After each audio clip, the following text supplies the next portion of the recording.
তিতির রহস্য আর সুন্দরের এক অপূর্ব মিশেল।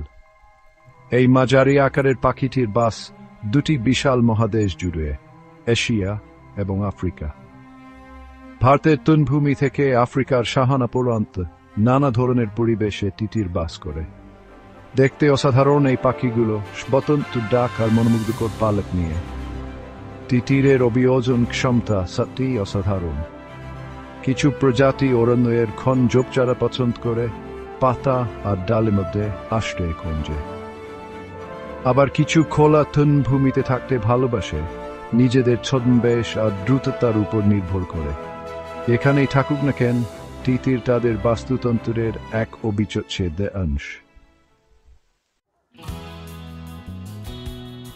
তিতির দেখতে বেশ বৈচিত্র্যময়। বাদামি, হলুদ আর কালোর মিশ্রণে তাদের পালকের রং। এই জটিল নকশা চমৎকার ছদ্মবেশ তৈরি করে, যার ফলে তারা পরিবেশের সাথে মিশে যেতে পারে।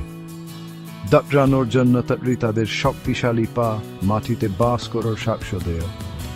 তারা অল্প দূর উড়তে পারলেও ঝোপঝাড়ের মধ্যে দাঁড়াতেই বেশি পছন্দ করে।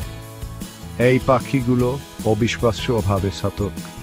তাদের দৃষ্টিশক্তি প্রখর, আর শ্রবণ শক্তি তার চেয়েও বেশি।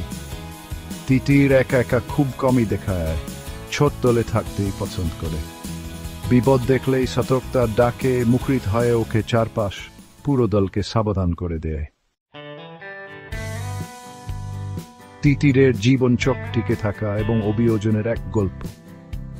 প্রজনন ঋতুতে এই পাখিরা মাটিতে সরল বাসা তৈরি করে, ঘন গাছপালার আড়ালে। এখানে স্ত্রী তিতির ডিম পাড়ে, আর ছোপ ছোপ খোসা পরিবেশের সাথে মিশে যায়। উভয় পিতামাতা ডিম ফোটানোর দায়িত্ব ভাগ করে নেয়, পালা করে ডিম গরম রাখে।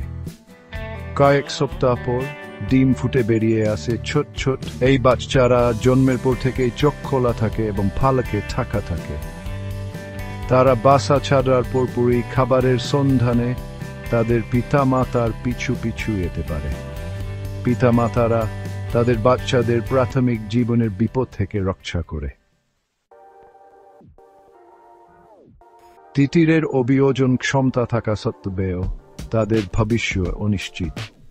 বন উজাড় এবং কৃষিকাজের সম্প্রসারণের ফলে তাদের বাসস্থান ধ্বংস হচ্ছে, যা তাদের টিকে থাকার জন্য এক বড় হুমকি।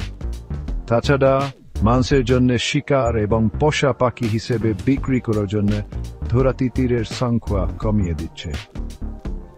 এই অসাধারণ পাখিগুলোকে বাঁচানোর জন্য সংরক্ষণের প্রচেষ্টা অত্যন্ত গুরুত্বপূর্ণ। সংরক্ষিত এলাকা তৈরি করা, এখানে শিকার এবং বাসস্থান ধ্বংস নিষেধ জরুরি। তিতিরের দুর্দশা এবং টিকসই ব্যবস্থাপনার গুরুত্ব সম্পর্কে সচেতনতা বৃদ্ধি করাও সমানভাবে গুরুত্বপূর্ণ।